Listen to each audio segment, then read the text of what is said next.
y por haberme invitado.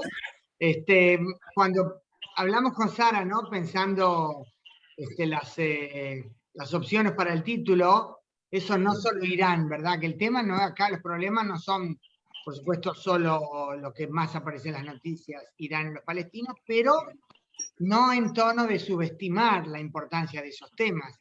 Y yo sí empiezo, aunque todo al principio más a grandes rasgos, para que ustedes puedan preguntar de lo que más les interesa, yo sí empiezo ante todo, en términos generales, por Irán, porque es la única amenaza existencial, físicamente hablando, digamos, con la que lidia Israel. Irán y su proxy, como se usa el término en relación internacional, por supuesto, por ti lo pagué. Serios daños. Aparte del tema increíble que no todos en el mundo captan, ¿no? Un país miembro de la Comunidad de Naciones que amenaza con destruir a otro, que proclama abiertamente que hay que destruir a otro país miembro de las Naciones Unidas. O sea, eso ya de por sí tendría que encender luces rojas en todo el mundo. Como saben, hay negociaciones en Viena para renegociar. ¿Cómo? Perdón. Sí, no sé, creo que hay alguien... digo, las negociaciones en Viena para renegociar el acuerdo nuclear, muy discutido en su momento, se firmó el original en julio del 2015, cuando en Estados Unidos el presidente era Barack Obama, él y las potencias europeas, Rusia, en fin, firmaron el acuerdo nuclear. Como saben, entonces el primer ministro Netanyahu se puso, como se dice, a la raglaim majoriot, ¿verdad? Para combatirlo. O sea, vi a mi amiga Gisela por ahí que no sabe hebreo, así que digo, en la traducción literal de ese término es como que se puso las dos patas traseras, ¿no? Como diciendo en atenti, quiere decir sumamente opuesto a muy alerta a cualquier cosa porque consideraba que ese acuerdo era muy malo para Israel. Pero más allá de consideraciones políticas, yo entrevisté en ese momento a grandes expertos en el tema estratégico y nuclear, y me decían, claro, digamos, la parte buena del acuerdo era que a corto plazo limitaba el arsenal en manos de Irán, determinaba cuánto puede tener, y a corto plazo le complicaba las cosas. Pero el tema más duro era que a largo plazo, para cuando expirara el acuerdo, creaba una situación en la que Irán salía de ese acuerdo como habiendo legitimado todo lo que ya había hecho antes, violando las normas del acuerdo de no proliferación nuclear y todo eso, ¿no? O sea que, mirando un poco más para adelante, era muy, muy problemático. El hecho es que el acuerdo en la práctica cayó, Trump, como saben, se separó, se fue del acuerdo, y el tema es que Irán, gradual y firmemente fue,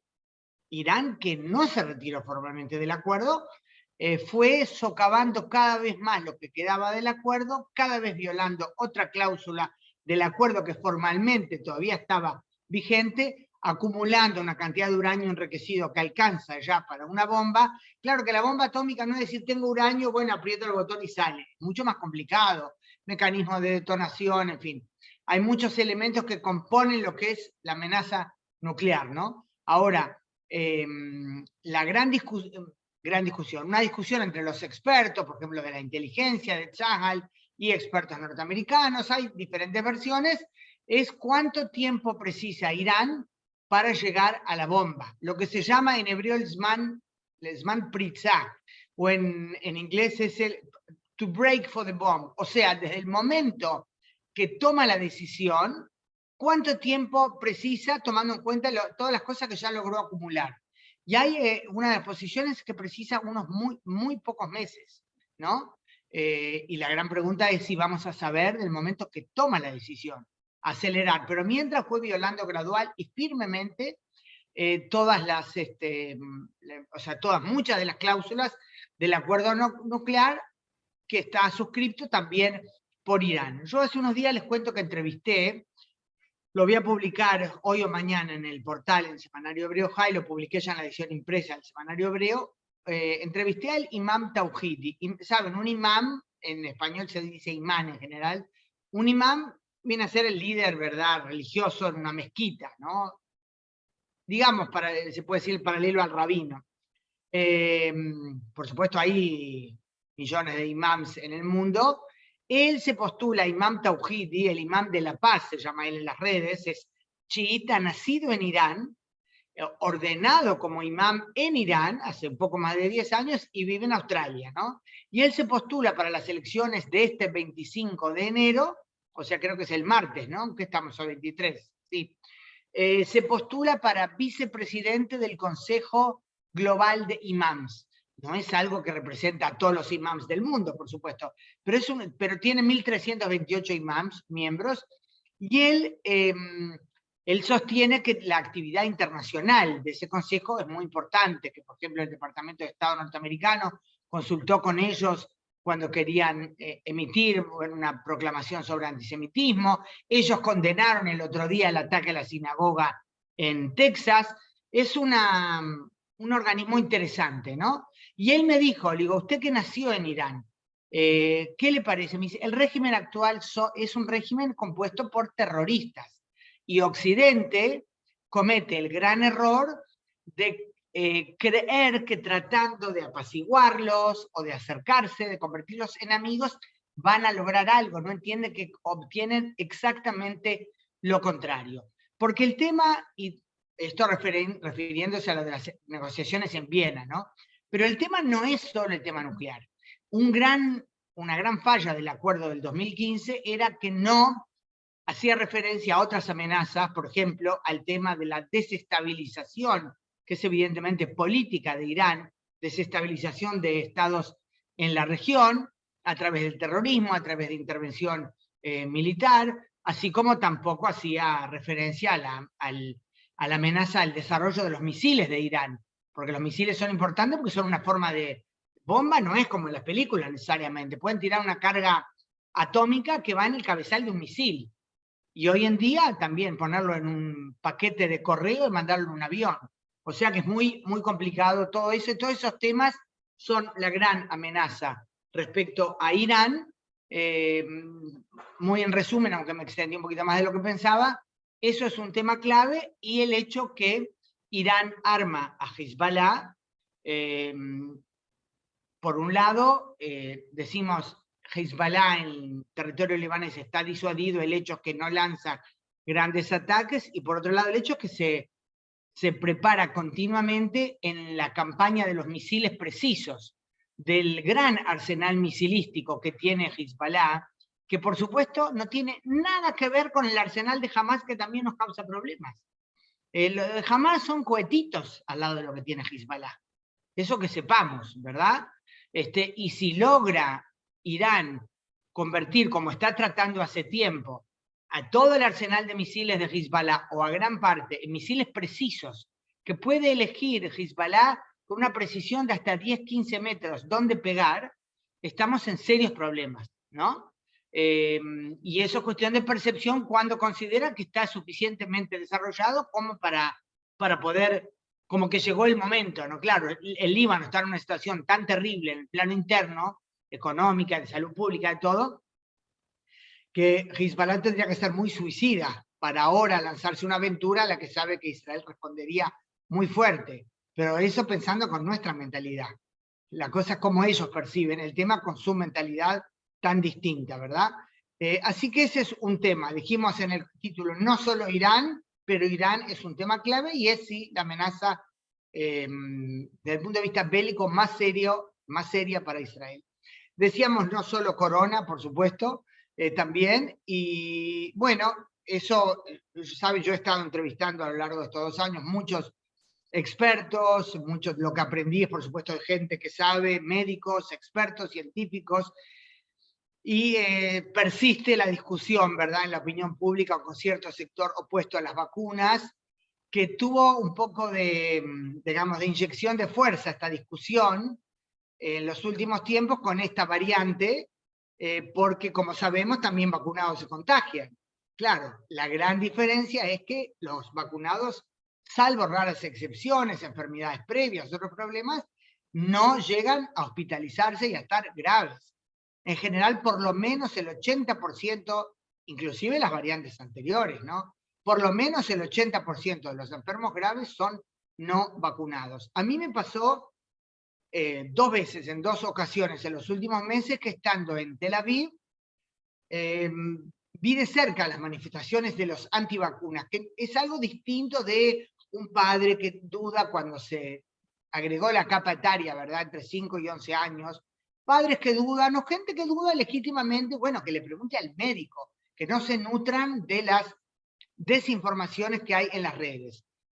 Vimos, una vez fui con mi esposo a una presentación de un conjunto musical británico que canta las canciones de Dire Straits, estuvo fabulosa, en el Hala Tarbut, repleto. Ellos dijeron, aparte, gracias Israel, porque esta es nuestra primera presentación fuera de nuestro país, gracias por permitirnos volver a la normalidad. Y afuera, manifestaciones de locos de algunas decenas de personas con los carteles contra el Taviarok, o sea, contra, para los que no saben hebreo, el pase verde, ¿no?, que permite acceso a los lugares de recreo, más que nada, porque a la farmacia, al supermercado nadie te pide el Taviarok, solamente a los vacunados. Y poco después, unas pocas semanas después, salimos con mi hija y su novio, fuimos un sábado de noche a tomar algo cerca de Kikar Dizengoff, y había también, era cuando estaban por decidir que agregan otra capa etaria a la vacunación de los niños, ¿no? Entonces estaban realmente como sacados, como locos, con los carteles, hasta los nenes, ¿no? Como diciendo, hasta acá ya exageraron, olvidando el pequeño detalle que no es obligatorio, ¿verdad? Bueno, el tema es, por supuesto, que cuando uno tiene legítimas dudas, pregunte a los médicos. Ahora, yo les digo, justo hice una entrevista, la voy a subir un rato al portal, una muy querida amiga, Kanin Haas, uruguaya israelí, que es docente de inglés y también, como lo que se dice en hebreo, mejanejet, ¿no? Para los que no saben hebreo, es como, digamos, mejanejet es no profesora de una materia, sino la docente central, la figura central de una clase, ¿no? Creo que en Argentina le llaman tutor.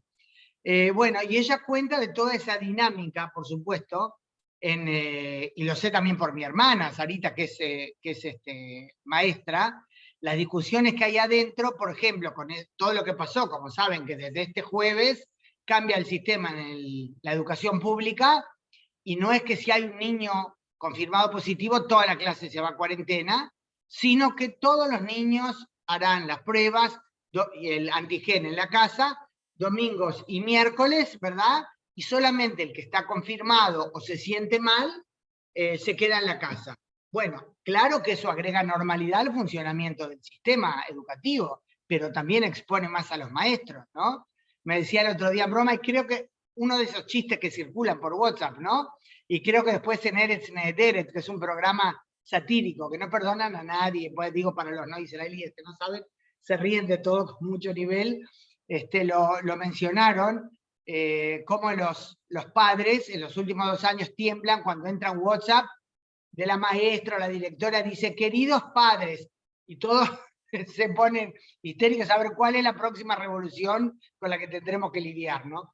Bueno, y se reían en ese programa el otro día de eso. Así que bueno, el otro, para los que no están acá, ayer el programa, el noticiero central del Canal 2, bueno, 12 es ahora, ¿verdad? Hubo una entrevista a Burla, profesor Albert Burla, el director general de Pfizer, y él dijo allí que con no hay que pensar que se va a erradicar el virus, nos acompañará por muchos años, ¿verdad? Habrá que ir lidiando con la esperanza de, por supuesto, de que las variantes que vayan apareciendo, que seguro seguirán apareciendo mientras haya muchos reservorios en el mundo de gente no vacunada, y como sabemos hay países enteros con mucha gente no vacunada, habrá que ir lidiando con eso, ¿verdad? Bueno, yo creo que es cuestión de responsabilidad social lo de la vacuna, pero seguramente la discusión al respecto continuará. En el plano interno, yo creo en realidad que lo más preocupante, o sea, por un lado está, yo dije, la amenaza existencial de Irán. Evidentemente, si un país que declara su deseo de destruir a Israel logra poderío atómico, su fuerza es imponente, no solo se aprieta el botón, ¿verdad? La fuerza de control de otros. Eso es muy serio, pero creo que si bien es difícil comparar algo con la eventualidad de que un país nuclear, con poderío nuclear, que quiere destruirnos, logre hacer algo, creo que lo más preocupante es el plano interno. Yo sé que en Argentina se habla mucho de la grieta, ¿verdad? Acá yo creo que a pesar de todas las diferencias, Israel es un país y una sociedad muy solidaria, ¿no? Se han resquebrajado cosas, ¿verdad? Han cambiado, creo yo, pero creo que en momentos de emergencia el país sabe unirse. Pero el nivel de la discusión pública, y no me refiero a nivel si es intelectual y filosófico o no, sino lo agudo, lo duro de las mutuas acusaciones es muy, pero muy preocupante.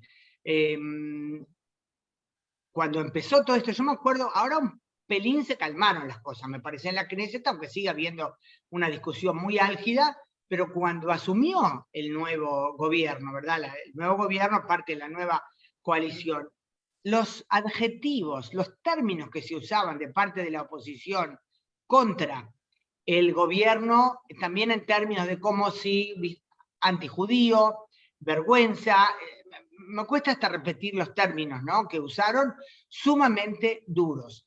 Es verdad que también del otro lado estaba ese tema de anti-Bibi, parecía como que lo principal era sacar a Netanyahu del poder. Y hay también las extremistas, por supuesto, en todos los sectores de la sociedad.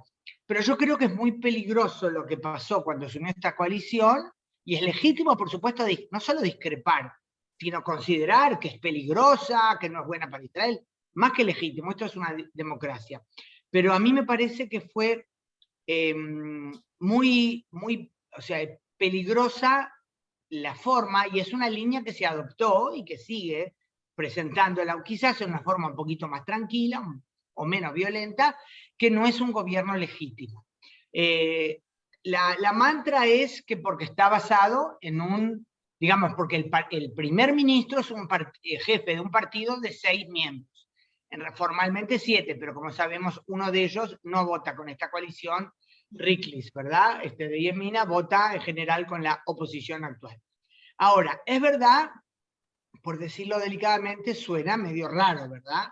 Y yo pienso que Bennett no fue humilde, por decirlo delicadamente, cuando en el manejo interno para armar la coalición, no, si él quería realmente, consideraba que formar esta coalición de cambio era clave, yo creo que tenía que dejar que Yair Lapid sea el primer ministro por una cuestión numérica, inclusive, estaba claro que es el líder de la oposición. Fue poco humilde, por decirlo delicadamente, pero no es antidemocrático, porque el sistema político israelí determina que el gobierno es de coalición. En ningún lado, como sabemos, de la legislación israelí, dice siquiera que el primer ministro tiene que ser el jefe del partido más grande. Recordemos aquella elección con Netanyahu y Tzipi Livni, ¿verdad? Como ella no aceptó el acuerdo de rotación, al final fue Netanyahu que tenía uno menos que ella. Es legal y legítimo de acuerdo al sistema político israelí. Y presentar al gobierno como ilegítimo socava, creo yo, la confianza del pueblo, criticarlo, condenarlo, discutir, más que legítimo. Ahora, claro, gran parte de eso fue por la línea que el entonces primer ministro Netanyahu adoptó desde que él fue imputado. En los últimos días, cuando se habla de la posibilidad de una iscatiun, ¿verdad? Es un acuerdo de culpabilidad, creo que es el término jurídico en español, o sea, algo que él reconozca que cometió crímenes de fraude y abuso de confianza, que le saquen lo de cohecho, lo de soborno, que se retire de la vida política. Intercedió en eso a pedido de Netanyahu el ex jefe el ex presidente de la Suprema Corte de Justicia, Aarón Barak, ¿verdad? Bueno, por supuesto, estoy segura, la mayoría de ustedes que viven acá saben los detalles, cuento para los que están afuera. Y explicó Barak que él aceptó hablar con el asesor legal del gobierno en nombre de Netanyahu y sus abogados para tratar de lograr ese acuerdo de culpabilidad, porque él siempre había sido un gran defensor del sistema jurídico y de la Suprema Corte de Justicia. Sí, pero lamentablemente cuando le tocó a él, ¿verdad?, cuando empezó el proceso jurídico en su contra, fue imputado. Yo me acuerdo que yo estaba en un ómnibus en Argentina, en camino a, creo que era a Salta, a dar una conferencia, y poco antes recibí la noticia de que el asesor legal del gobierno confirmó que manda a Netanyahu a juicio. Él cambió 180 grados y empezó, como saben, a decir, ¿verdad?, expedientes inventados por presiones políticas. Se manifestó en forma tajante contra todas las instancias de la ley, digamos, encargadas del cumplimiento de la ley. Yo creo que eso fue... Yo también me sorprendí porque sabía que eso no había sido la postura de él antes, y me pareció que no era propio del primer ministro, con tanta responsabilidad, tantos años en el poder, ensuciar las instituciones tan fundamentales del Estado por su situación, que por supuesto tenía plenamente el derecho a decir, voy a mostrar mi inocencia. Bueno, ahora si acepta este acuerdo de culpabilidad es más compleja la cosa, ¿no? O sea que los temas internos yo creo que son muy importantes, no solo las amenazas externas. Otro tema es, ¿se acuerdan que hace tiempo, algo rápido acá, hace tiempo el entonces presidente Reuven Rivlin habló de las 4 tribus? Quedó como algo famoso el discurso de las tribus del presidente Rivlin. Él se refería a la mayoría secular, digamos, laica, aunque, digamos, yo sería parte de la mayoría secular, pero me siento tradicionalista, ¿no? Y me gusta, me importa preservar, digamos, valores judíos. Pero él habla de la mayoría secular, los árabes, los ultraortodoxos y los religiosos no ultraortodoxos, ¿no? Y él hablaba con preocupación de la gran división interna que hay. Y yo creo que el gran problema al respecto, bueno, está ligado a ese aspecto del tono, ¿verdad? Que yo hablé de la discusión pública, que se deterioró mucho, pero acá quizás lo más preocupante en términos concretos, no solo de sensación general, de que uno siente que, digamos, viven con normas distintas de otro grupo, sino algo que afecta y puede afectar seriamente la vida práctica del país, es el tema del sector ultraortodoxo, Haredi, que asciende aproximadamente el 12% de la población hoy. Mire, yo para poder compartir con ustedes también, digo, opiniones de expertos, ¿no? Que yo sigo todos los temas de los que escribo, pero hay gente que se especializa mucho en un tema determinado, y dije, quería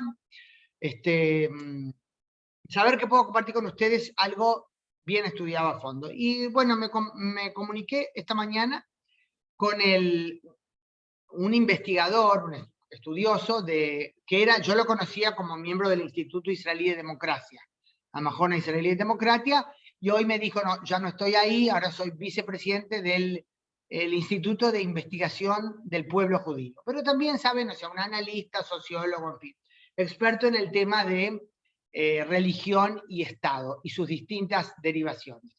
Y él dice, el problema es que en su gran mayoría, si bien tienen muchos matices internos, él dice que del sector Haredi hay un 60% que es ultra conservador, él lo llamó extremistas en cuanto a su forma de ver al Estado, otro 30% un poquito más moderado, y un 10% que son mucho más modernos, ¿no? Más insertados en la vida del resto de la sociedad. Pues el problema es que es un sector que va creciendo, que por supuesto está pasando cambios, ¿no? Como todos sabemos, salen más los hombres a trabajar, las mujeres siempre salieron a trabajar, ¿verdad? Pero hay más hombres del sector Haredi que salen a trabajar, hay más que se enrolan al ejército, pero en general, términos generales, es un sector donde la salida al trabajo, por supuesto, es mucho menor, y también el enrolamiento al ejército. Ahora, dice, el problema es que como ese sector va creciendo mucho, él me decía que el crecimiento vegetativo del sector de la sociedad Haredi es, si mal no me recuerdo, me dijo 4.1 o 4.2% por año. Y en el resto de la sociedad es un poquito más de 2. O sea, eso es una diferencia muy grande, porque yo le decía, tengo la sensación de que el porcentaje no cambia mucho. ¿Será porque hay muchos que dejan de ser ultraortodoxos? Me dicen, no, estás equivocada. y ahí me dio esos porcentajes, ¿no? El crecimiento vegetativo del sector ultraortodoxo es mucho más grande. Pero ¿cuál es el problema ahí? Que si se mantiene ese hecho que la enorme mayoría del sector no sale a trabajar y no se enrola al ejército, evidentemente la carga que hay que llevar sobre los hombros para mantener al Estado, para que el Estado funcione, se reparte muy desigualmente. Y él me decía que en el año, creo que me dijo, 2060, la tercera parte de la población será ultraortodoxa. Yo no sé si todos los vaticinios necesariamente saben, si cumple, vamos a anotar y picarnos hasta los 120 que lleguemos al 2060. Pero si es así, por supuesto es preocupante, porque influye en todo, en la producción, en la distribución de, ¿verdad?, de la carga social. Yo me acuerdo, seguramente lo conté en alguna otra conferencia, hace añares. ¿Se acuerdan del programa, otro programa satírico, Hartzufim? Hace como 30 años. Había un programa también satírico, se reían de todo, no perdonaban a nadie, pero no era con actores como Eretz Ederet, era con una especie de muñecos. Era muy, muy bueno. Y hicieron un ítem un poco después del terrible accidente que hubo, el accidente en el que chocaron 2 helicópteros que salían del Líbano, cuando Israel todavía estaba en la franja de seguridad sublibanesa. En ese terrible accidente, que fue un viernes, me acuerdo, 4 de febrero, en los años 90, ¿no? Murieron más de 80 jaelí, de todo el país, ¿no? O sea, nativos de Israel, nuevos inmigrantes, llegados de Etiopía, llegados de Rusia, de Kibbutzim, de Moshavim, de la ciudad. ¿Por qué lo cuento? Entonces, en Hartzufim hicieron un sketch, digamos, ¿no? Pusieron 2 teléfonos en pantalla, uno blanco y el otro negro con peyes, ¿no? Creo, miren, no sé si estoy deformando lo de las peyes, no me acuerdo, pero el otro era negro. Evidentemente, creando una asociación con la vestimenta negra de los ultraortodoxos, ¿no? Entonces el teléfono blanco dice, qué semana terrible que tuve, todo el tiempo sonando con malas noticias, ¿no? Era evidente a qué hacía referencia. Y el teléfono negro decía, ah, sí, yo no soné ni una vez. Era muy fuerte la forma de criticar, como diciendo, nosotros nos morimos y ellos no. De más está decir que todo, también algo así, pero perdón, todo tiene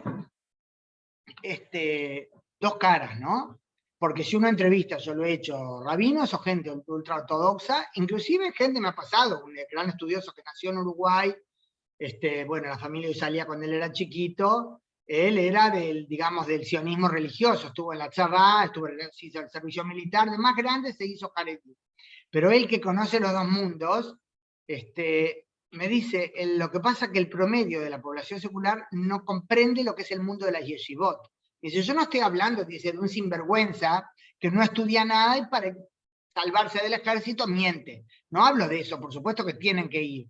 Y yo hablo de la gente que realmente estudia y está convencida, me dice él, de que con eso ayudan a Israel. No es una pose porque les es cómodo.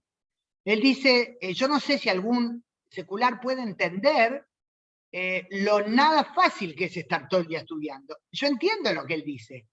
Y estoy segura de que muchos realmente están convencidos de que con eso aportan a Israel. En definitiva, lo que mantuvo al pueblo judío durante siglos, evidentemente fue esa conciencia judía, no todos eran religiosos, antes mucho más que ahora, ¿no? Pero ese apego a la tradición, a la preservación de los valores, Sahal no existía, ¿no?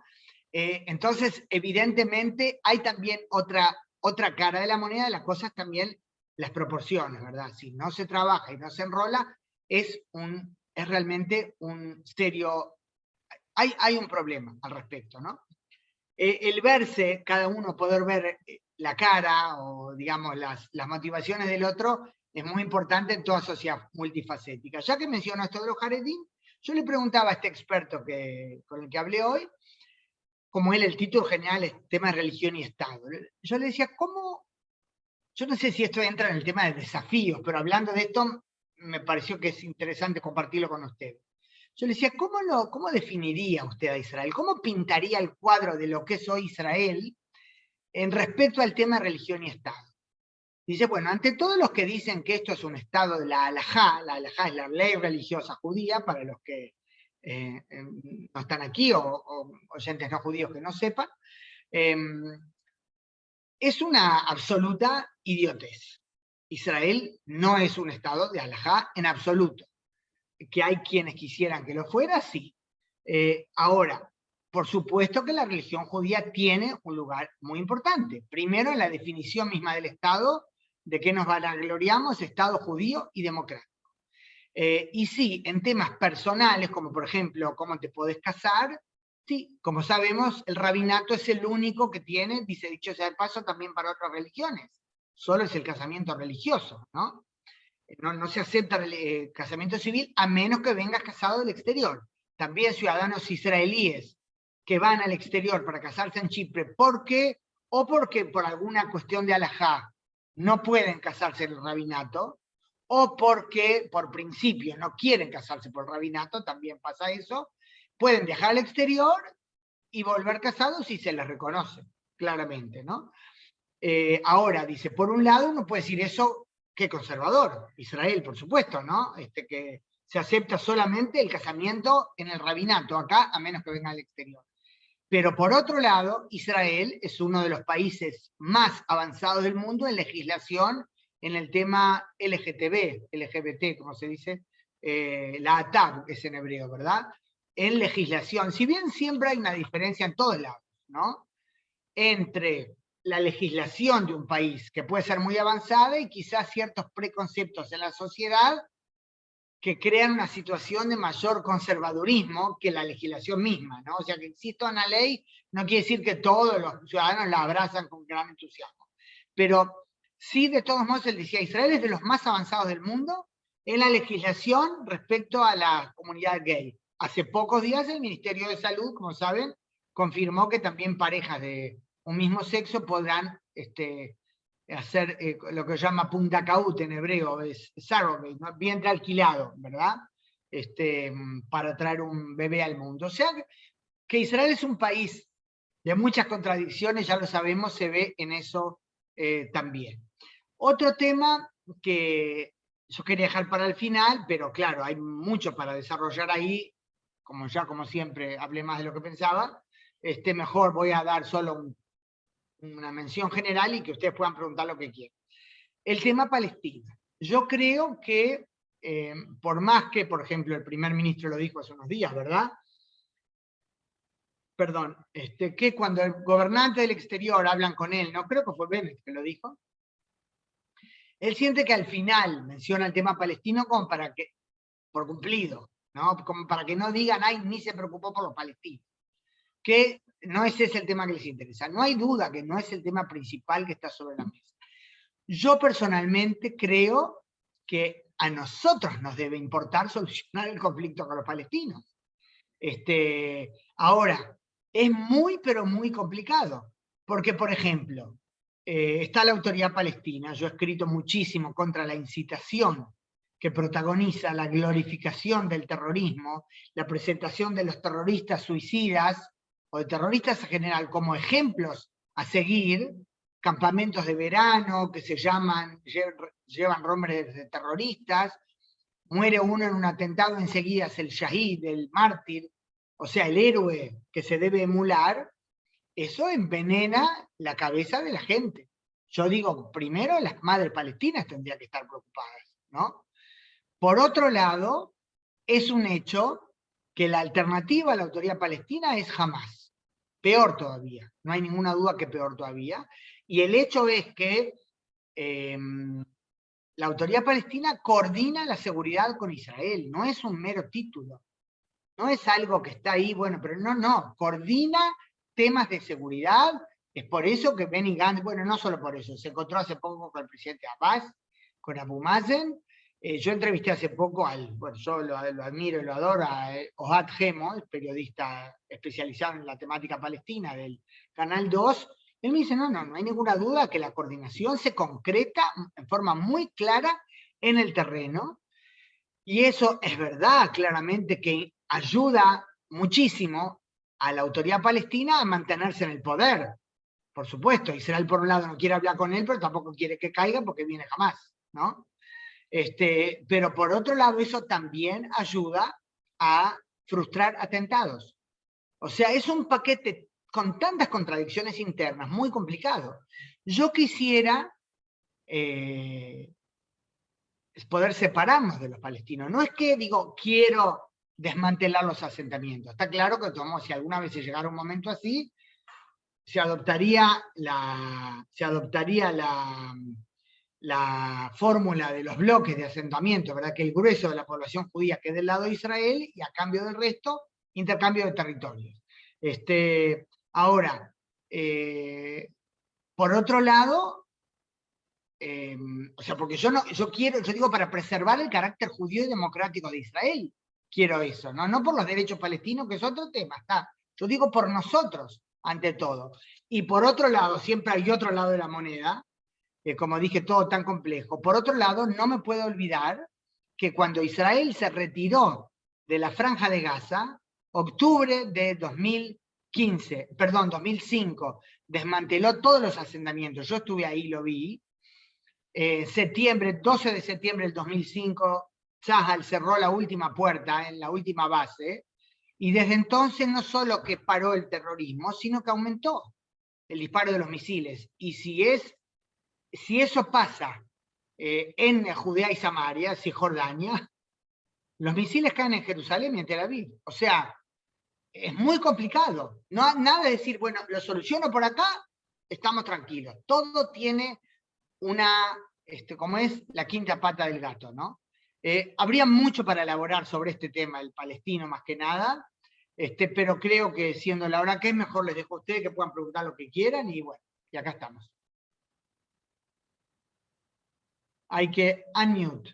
No sé cómo se hace unmute a todos, pero están todos muteados, Sara.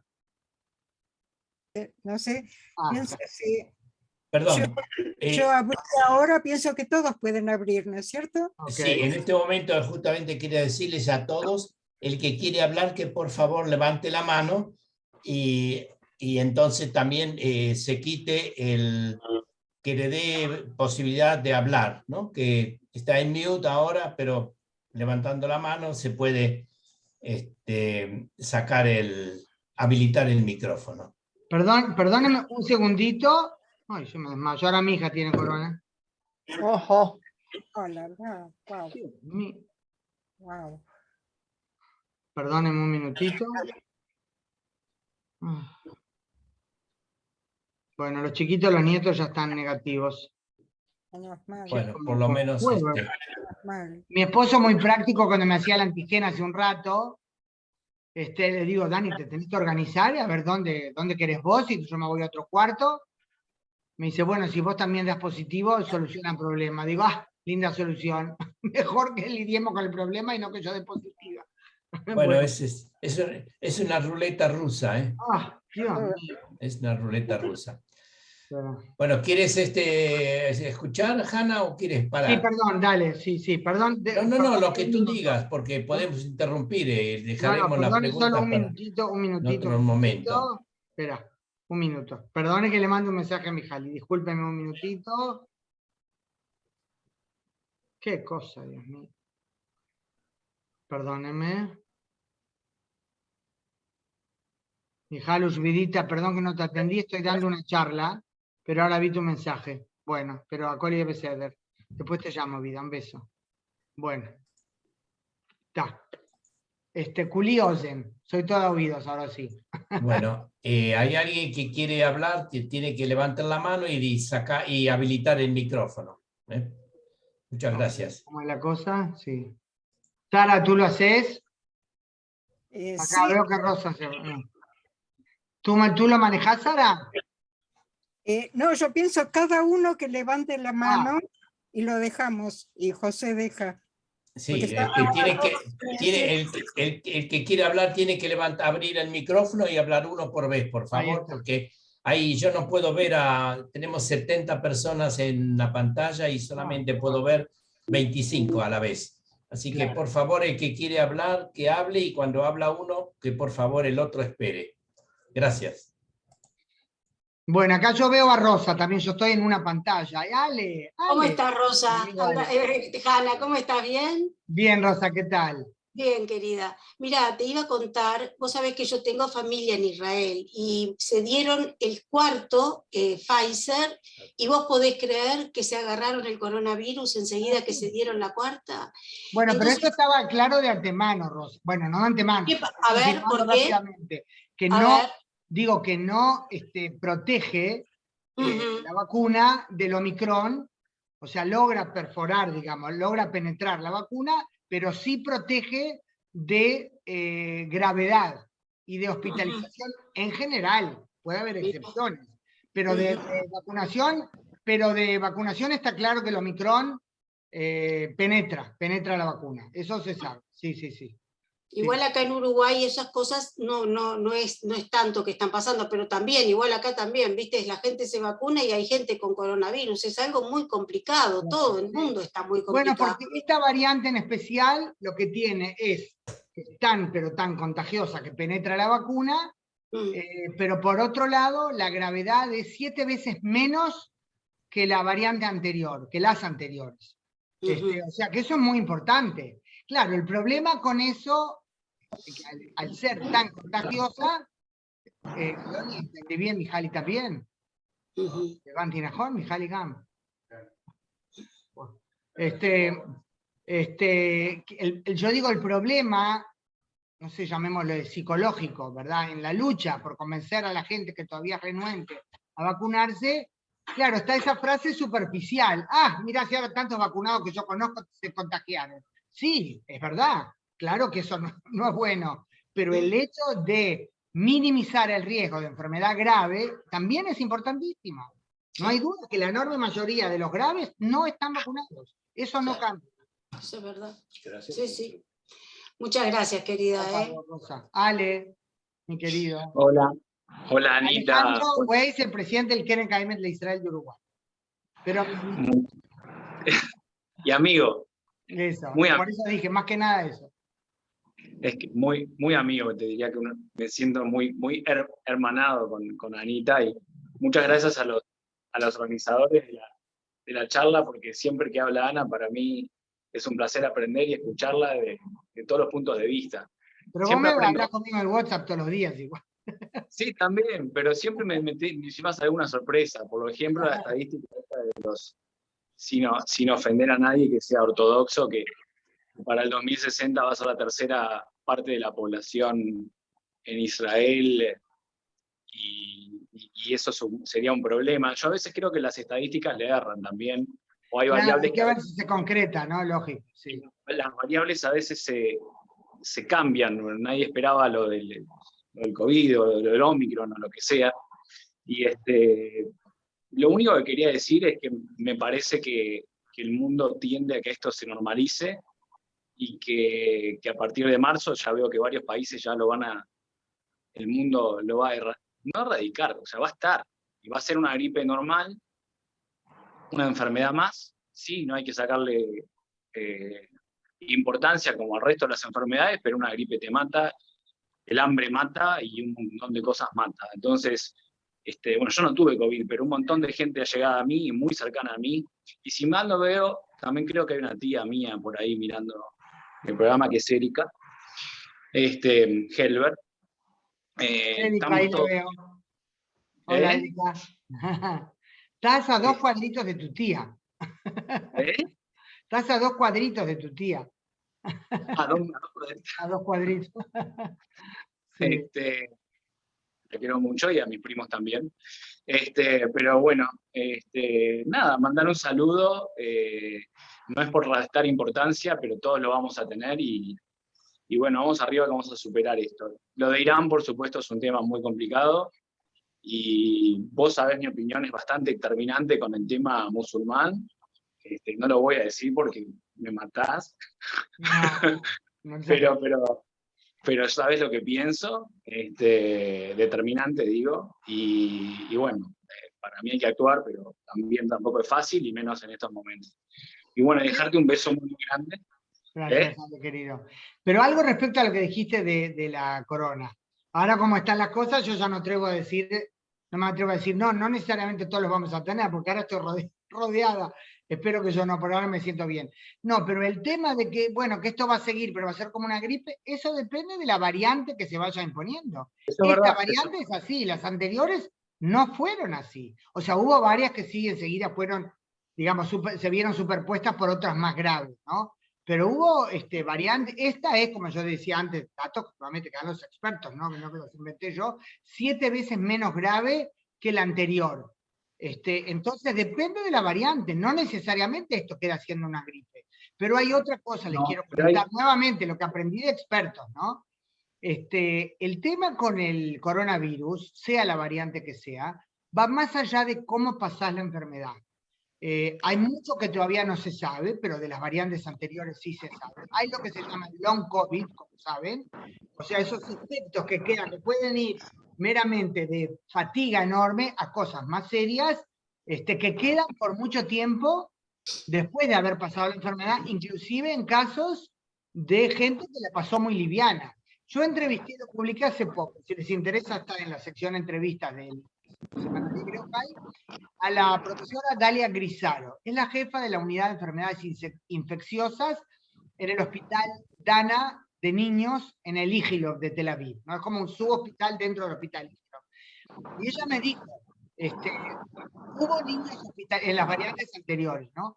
Hubo niños hospitalizados graves que pasaron el COVID casi asintomáticos, pero que después empezaron a sentir lo que se llama PIMS. Es un síndrome que apareció con el coronavirus, que es un síndrome multisistémico que ataca varios aparatos en el cuerpo, y que lo sufrieron niños que lo pasaron sin síntomas. O sea, el tema no es solo si ahora está solo resfriadito, no, el tema es más a fondo, ¿no? Bueno, pero ojalá, Ale, como vos decís, que realmente esta variante siga siendo la única dominante, y que sea solo como una gripe. Vamos a ver, mañana les cuento cómo está Dani. Ahora está un poquito con fiebre y chuchos, pero bueno, está vacunado también con las 4. La ventaja de tener más de 60, ¿no? Esperemos que siga así. Que se mejore rápido. Gracias, Ale.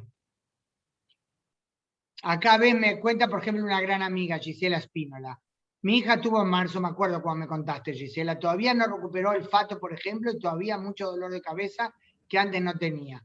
Claro, ese es el tema. Yo no me quejaría si perder el sabor ayuda a adelgazar, que no tenga ganas de comer nada. Eso podría ser un efecto secundario muy positivo.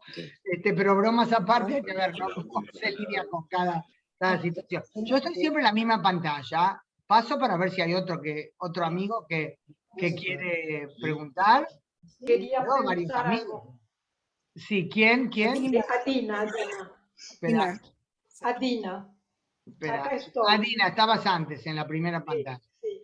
Eso- Quería preguntar algo, o sea, es un tema muy peliagudo, con respecto al deterioro de la democracia, que no es solamente acá en Israel, sino que es un fenómeno más o menos mundial, pero acá que como nosotros somos un país que se tiene que autodefender, ese tipo de cosas puede ser muy bravo para nosotros. Se habla mucho en los últimos tiempos, ¿verdad?, del debilitamiento de la democracia israelí. Sin duda hubo intentos de legislación, de cariz antidemocrático. En su enorme mayoría no tuvo resultado ese esfuerzo. O sea, la enorme mayoría de esos proyectos de ley de cariz problemática no fueron aceptados por la Knesset, por la mayoría. Yo pienso que Israel de fondo tiene una mentalidad muy arraigada, sí, en favor de la democracia, lo cual no quita que haya elementos, ¿verdad?, de mentalidad más ultraconservadora o en el medio de la discusión tan álgida política que se da en los últimos tiempos, que quieran imponerse a través de legislaciones problemáticas, ¿no? Pero creo que acá, yo todavía creo que la democracia es muy fuerte. El otro día, la democracia, o sea, en general, y también el tema, por ejemplo, lo que se habla de ciudadanos árabes, ¿no? Que eso era otro tema que quería mencionar y se me fue, pero bueno, si les interesa, menciono eso también. Entonces, diputados árabes de la lista conjunta, ¿verdad?, que presentan a Israel como antidemocrático y el peor de los males, en fin, discutiendo en árabe desde el podio de oradores de la Knesset, el presidente de turno, o era creo que el vicepresidente de la Knesset de turno, si no me equivoco, era Ahmed Tibi, y estaba hablando Mansour Abbas, que es parte de la coalición. Nos dice, yo me alegro que ellos puedan dar esa imagen y mostrar qué es Israel. ¿Qué pasó ahí? ¿Algo voló? No sé. Todo bien. No, salió como que yo estoy compartiendo una pantalla, pero yo no compartí nada, no sé. Bueno, yo creo que la democracia israelí es muy fuerte, tiene una gran fortaleza, pero ha habido sin duda intentos problemáticos, ¿no? Ahora está todo ese escándalo del programa supuestamente en manos de la policía, supuestamente, digo, no, o sea, que lo tiene, ¿verdad? La cosa es qué uso se le da. Si el título es para espiar a ciudadanos, es una cosa terrible, y si es para tratar de desarmar a las camarillas de delincuentes, sean judíos o árabes, es otra cosa, ¿no? Tú mencionaste, Adina, ese elemento de Israel que se tiene que defender. Y sí, yo creo que a pesar de la gran fortaleza de Israel, Israel siempre tiene que dar gran prioridad a su seguridad. Pero no creo que en aras de la seguridad cualquier cosa esté permitida, y tampoco creo que Israel como Estado considere eso, aunque la seguridad, por supuesto, acá es primordial, ¿no? Yo creo que de todos modos hay leyes, así como, si bien a veces hay excesos, hay leyes, reglamentos claros cuándo se puede abrir fuego. Todo ese tipo de situaciones quiere decir que esto no es una jungla, es un Estado de Derecho, sí, con problemas, pero creo yo que en general se trata de manejar para no perder. No sé qué pasa, ¿ustedes también ven que la...? Sí, acá también. No sé qué pasa. Sí. Bueno, ese es mi comentario, Dina, no te estoy aportando grandes datos para aclarecer, es un poco mi sentimiento, ¿no? La forma que lo veo. Sí, a ver, yo que diría que el que quiere preguntar que hable, si justo se cruzan tres, bueno, hacemos orden, pero como yo no veo todas las pantallas a la vez... Yo soy Leonor Soriano. Leonor, ¿cómo estás? Bien, querida, bien.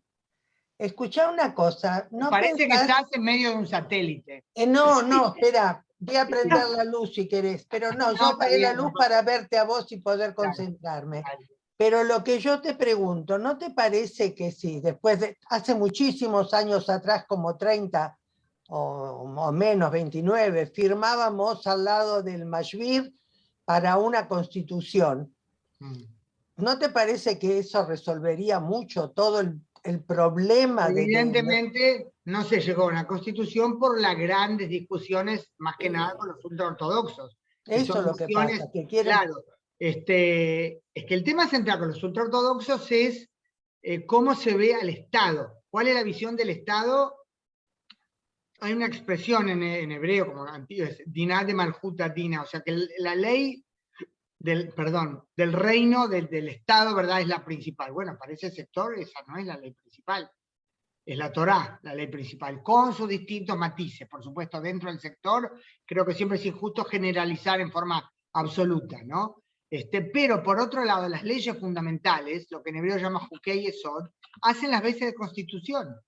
Son consideradas leyes constitucionales. Pero claro, no es casualidad que no se firmó, es por esa variedad tan extrema que tiene, o sea, la composición de la población israelí. Bueno, en fin, que somos muy especiales como personas y como país, y difícil de comprender, o que se pueda comprender todo junto cómo es. Sí, ahí está. Cómo funciona. Kelly ahí levanta la mano. ¿Está levantando la mano o...? Sí. Sí, Kelly, dale. Te quería preguntar, ¿vos considerás que es conservar la democracia, permitir un discurso en árabe en nuestras creces? Sí, porque son el 20% de la población israelí, en realidad el 21% aproximadamente. Formalmente tienen igualdad de derechos, ellos se quejan que no digo que no hay problemas, pero son parte de la ciudadanía, claro, por supuesto, tienen derechos desde las primeras elecciones, los ciudadanos árabes pueden votar y ser electos, desde la primera Knesset hay diputados árabes, yo estoy muy a favor, lo que no quiere decir que vaya a aceptar sus posturas, o sea, la del actual miembro de la coalición, Mansour Abbas, las de él más que de algunos miembros de su partido me gustan mucho más que las de la lista conjunta, por supuesto, la lista conjunta no son antisionistas, muchas declaraciones que tienen enervantes, es decir, un piropo, ¿verdad? Pero yo quiero que Israel siga siendo un Estado democrático, que pueda luchar con toda la fuerza contra aquellos que quieren socavar ese carácter democrático, por supuesto su seguridad, pero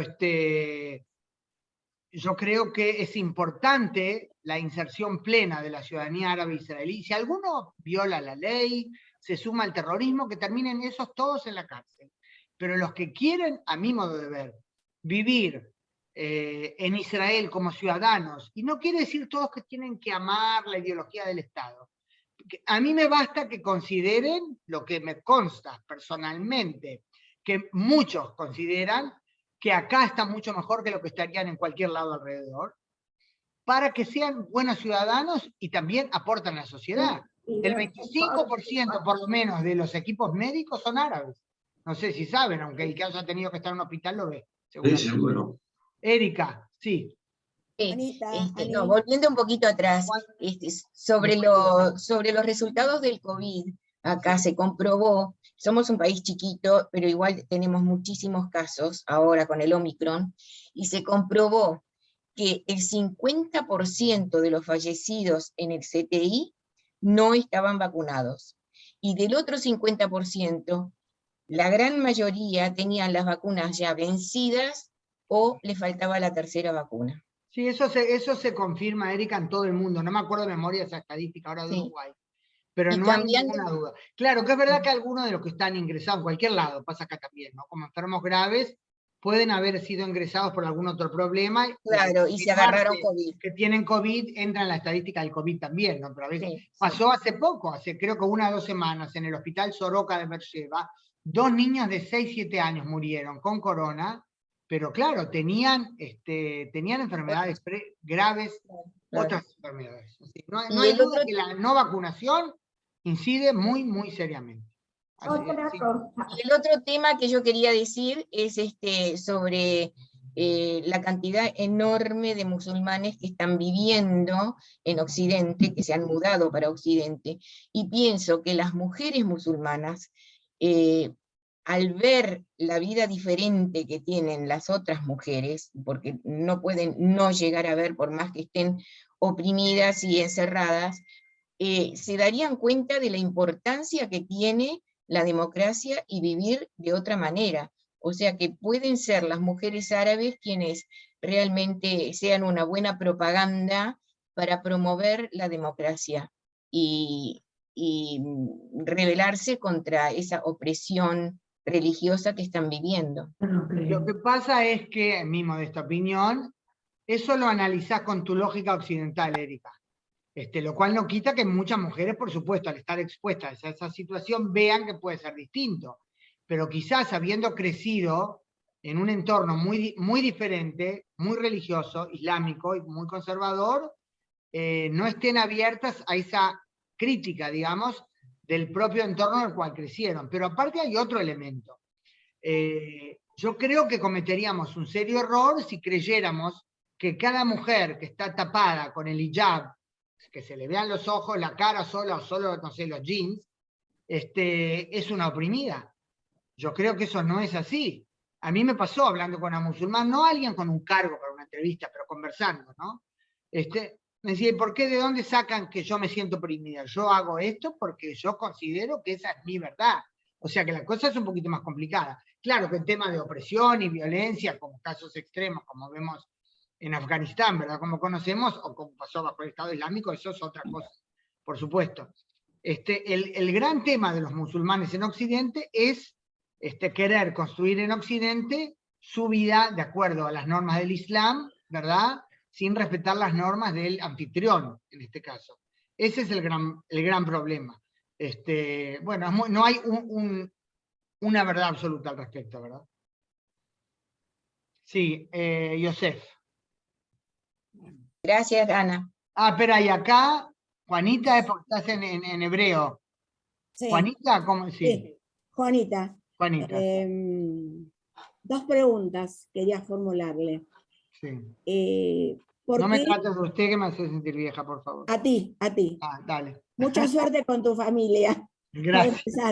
Yo tengo miedo de mirar el celular, mira. Quería preguntar, no sé si es una pregunta bien hecha o está fuera de lugar. Dicen que las preguntas siempre están bien, que lo malo son las respuestas. Así bueno, que no sé. ¿Por qué han dejado crecer tanto a Irán? ¿Cómo? Bueno, porque te diré a nivel potencia y a nivel armamento, si era de repente chiquito y se fue haciendo cada vez más grande, si es un tema político, okay. Hay alguien que no está muteado y está hablando otra cosa, perdón, para que Juanita pueda preguntar. Sí, y la otra pregunta, Juanita. Y la otra pregunta es que yo tengo una hija que está viviendo en Gush Etzion, donde vos vas por la ruta y de un lado están todos los palestinos, del otro lado están todos los israelíes, ellos viven tranquilos, todos los trabajadores. ¿En qué Yishuv están? ¿En el Kfar Eldad. Es un Yishuv que se está haciendo, se está construyendo mucho, pero todos los trabajadores que ingresan, ahí que hay una puerta, una reja de seguridad, todos los trabajadores son árabes. Claro. Y está todo, yo le digo, no tenés miedo, no, hace 30 años que no ha pasado nada en esta zona. Ellos tienen que trabajar y si no trabajan acá, no pueden, ¿dónde van? Claro. ¿Es así? Bueno, no sé si están bien hechas las preguntas. Está muy bien hecha, cómo no, claro que sí. Bueno, mira, lo de Irán, no diría que Irán empezó de chiquito y ahora gigante, no empezó de chiquito, Irán es un país enorme. Lo dejaron avanzar demasiado. Bueno, ¿qué pasa? Cuando fue, no defenestrado, depuesto, casi digo degollado, derrocado, no me salía la palabra, el Shah de Irán, Reza Pahlavi, en febrero de 79, ¿verdad? Bueno, que llegó el Imam Khomeini. Mohamed Reza Pahlavi. Ahí está, exacto, Pablo. Y en ese momento era una revolución, ¿verdad? Claro, porque el Shah, por supuesto, que era un opresor, evidentemente, de democracia no tenía un pelo el régimen iraní bajo su gobierno. Pero, claro, lo que se presentaba como una revolución contra un régimen de servicios secretos, torturadores, etcétera, etcétera, se convirtió en sí misma, lo que no le tengo que explicar a nadie, la dictadura islámica del régimen de los ayatolas, ¿verdad? Al principio, para derrocar al Shah, comunistas, todo tipo de grupos así, de posiciones, y de diferentes partidos de izquierda, liberales, apoyaron a los partidos islámicos para que venga el imam Khomeini, ¿no? Y después los mataron a todos. Como ya dieron su apoyo y hicieron lo necesario para aportar a la revolución, o sea, para sacar al Shah, después ya no los necesitaban, sino que causaban un problema, porque ellos no querían esto que hay ahora, ¿no? Ahora, Irán siempre fue un país poderoso en cuanto a las negociaciones nucleares, si te referís a eso también. Claro, el tema, por supuesto, también intereses, evidentemente, petróleo y negocios, claro, por el evidentemente. petróleo. Y también era una cuestión de percepción, porque cuando estaba el presidente Obama, y ahora es algo muy similar con el presidente Joe Biden, mire, hoy creo que Biden dio el mejor ejemplo de cómo, y a mí no me gustó nunca Trump, aclaro, pero Biden nos dice, no saben qué mundo está. Hoy dio el ejemplo de una declaración, no lo cito textualmente, pero el espíritu de la declaración, hablando de esta eventual o inminente invasión Rusia a Ucrania, Biden dijo algo así como, vamos a ver cuán agresiva o violenta es la invasión y de acuerdo a eso decidimos. Yo digo, debo estar escuchando mal. O sea, hay un problema de enfoque, de encare, ¿verdad? De concepción de mundo, y ese tipo, a los tiranos, a los violentos, a los opresores, no los... bueno, recordemos a Chamberlain, ¿no? Digo, salvando la distancia, no digo que Biden es Chamberlain, pero me refiero a los de línea tan dura, extrema, no los ablandás diciendo yo soy bueno y confío en que tú serás democrático como yo, estoy ridiculizándolo, ¿no? Evidentemente lo que precisás es la firmeza, ¿no? Y con Irán no pasó eso frente a Occidente, ¿no? Eso es un tema. Ahora, esto que mencionás es muy interesante y es parte sin duda de la realidad. Por un lado, hay zonas, suerte que tu hija vive en ese lado, Gush Etzion es más tranquilo, no hay duda, pero un poquito más adelante, por la carretera 60, más cerca de Hebrón, ya cambia la cosa. Sí, cambia mucho. Full, Hebrón, Kiryat Arba, es más complicado. Sí. Pero, por un lado, hay zonas más tranquilas, se da justo qué elementos radicales hay ahí o no hay ahí, y hay zonas en las que, o sea, en el grueso de los territorios, más que nada por la zona aledaña a Hebrón, pero no solo ahí, y aledaña a Nablus, en el norte de Judea y Samaria, en el norte de Samaria, o como yo uso muchas veces el término periodístico, general Cisjordania, donde los ataques son constantes. El otro día, bueno, hace poco entrevisté tanto al jefe del Consejo Yesha, que es un acrónimo, lo publiqué esta hora en la portada del semanario Hebreo High, pueden leerlo, solo una primera parte, tengo que poner la segunda parte mañana, y Gal Dilmoni. El Consejo Yesha es, podemos decir, la entidad representativa de los asentamientos, ¿no? Que hay unas 150 comunidades, cerca de 500.000 de personas, todas las comunidades que funcionan, que existen en Judea y Samaria, o sea, territorio que no es parte soberana de Israel, ¿no? Que Israel conquistó esa zona cuando rechazó el ataque jordano en la Guerra de los 6 días, ¿no? Y tiempo después empezaron a construir asentamientos. Ahora, y ellos dicen, me daban los nombres en una rueda de prensa, después yo los entrevisté por separado, con Igal Dilmoni y una mujer, Tatalí, se me fue, Sopansky, la entrevisté, eso también está en el portal, que es de una organización que se llama Rescatistas Sin Fronteras, una organización de ayuda de emergencia, ¿no? A los que llaman cuando hay, por ejemplo, disparan a un coche, tiran piedras, pero también cuando hay un accidente de tráfico, también de palestinos. Ellos van y asisten a los palestinos que se dieron vuelta con el coche, ¿no? Sí. Bueno, y ellos me daban los datos, que en rutina, en general, hay por lo menos 4 o 5 incidentes reportados a Rescatistas Sin Fronteras en Judea y Samaria, que pueden ser solamente piedras. Yo justo el otro día publiqué una nota, esto se llama milagro. Ves el vidrio adelante de un coche destrozado, una piba jovencita con una cosa acá en la frente, podía fácilmente haber muerto, ¿no? Entonces ella me decía, esta mujer del Rescatistas Sin Fronteras, en la rutina hay 4, 5 incidentes por día, que esos son los que reportan, ¿no? Sí, dice, en los últimos meses, yo la hablé con ellos por la primera vez el 20 de diciembre, en los últimos meses hay 20 por día que reportan, ¿no? O sea, hay zonas donde el terrorismo es continuo.